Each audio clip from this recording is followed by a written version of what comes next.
At the Spectator, Xander looks at a photo of Sarah on his phone when Gwen enters their office. She assumes his mopey mood is about Sarah. He says he was thinking about Maggie because her becoming CEO of Titan should have been front-page news. She counters the Brothers Grimm story was the one to go with. He still wishes they ran with the Titan story before putting the paper to bed. Gwen wishes he could focus on the one in front of him instead of the one that got away. Gwen gets a call that their numbers are up 20% from last week, and they even outsold the intruder. They hug in celebration, and she kisses him.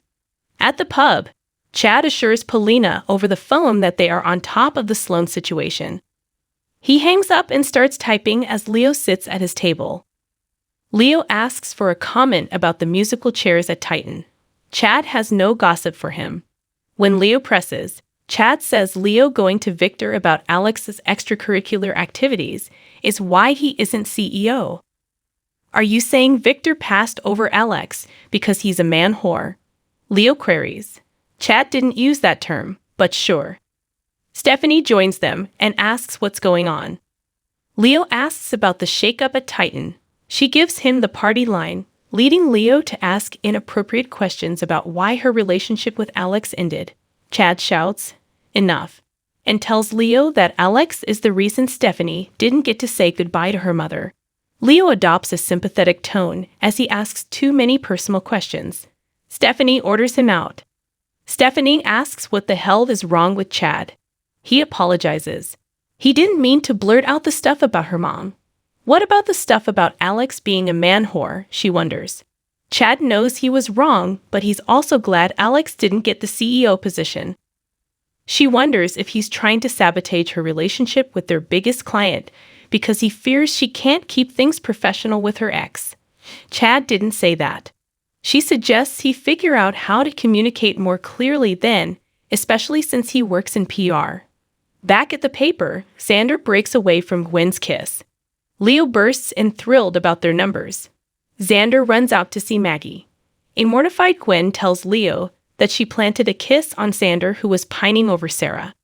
He is positive it's only a matter of time before she and Xander are reunited and making gorgeous babies together. Alex fantasizes about Stephanie at the Titan desk as Maggie enters. She wonders what he's doing in her chair. He relinquishes it to her and vows to do his best in a supporting role. She tells him she's shutting down Bella magazine despite Alex's big plans for it. He wonders what Victor thinks of that. She doesn't care. She's the CEO. Dejected, Alex says the magazine was his baby. What is he supposed to do now? Maggie will find a place for him. Alex asks, where? Xander strolls in with flowers to congratulate Maggie. Alex glumly leaves to get coffee, despite being confused by Jack and Jennifer handing it over. Maggie congratulates Xander about the paper. Xander asks for an exclusive interview with Titan's new CEO. Will she grant him the interview or write him off the way her daughter did? Maggie is sorry Sarah didn't give him a second chance and wants to see him succeed. After the interview, Maggie asks if Xander is back with Gwen. Xander explains he's not over Sarah, and it's not fair to lead Gwen on. Before he leaves, he tells Maggie she is Victor's best choice yet to sit in that chair. While texting, Stephanie literally bumps into Alex in the park. She's sorry he didn't get the CEO job, but assumes Maggie is thrilled to have him to rely on. He corrects her. Maggie couldn't care less about what he thinks. When she hears about Bella, she opines if he cares that much about it, he should fight for it. Outside Sweet Bits, Channel brings the young woman, Talia, a job application. When Channel tells her why she needs more help, Talia quips that her mama always said, "Don't get your honey where you get your money." Channel agrees that mixing business with pleasure is always a risk. She tells Talia to return the application as soon as possible. They lock eyes and shake hands. After Talia leaves, Paulina arrives and tells Channel that Sloan had all of their assets frozen. The court will be looking for unnecessary expenditures, so she should take down her help wanted sign. Channel worries she'll lose the perfect candidate if she doesn't bring her on immediately. Paulina tries one of Talia's cookies and agrees she's wonderful, but Channel will have to wait to hire her.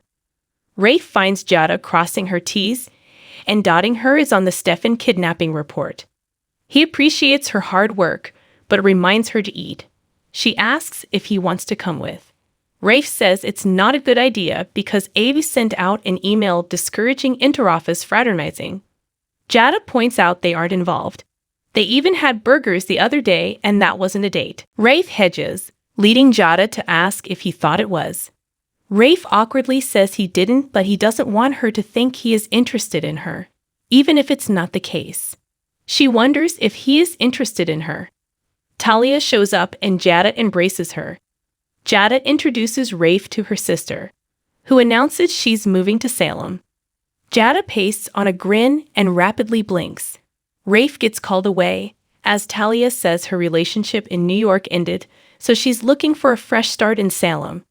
Giada asks if she really thought this through.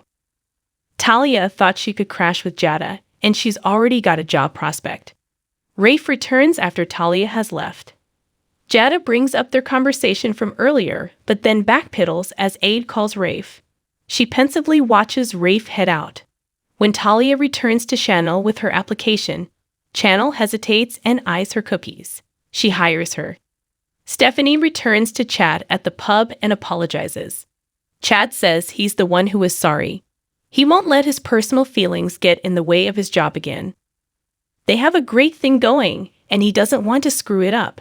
She doesn't either. Xander returns to Gwen at the paper. I was hoping we could talk about us, he says. When Alex finds Maggie's office empty, he sits behind the desk and calls Victor. He wants to have a chat about Bella.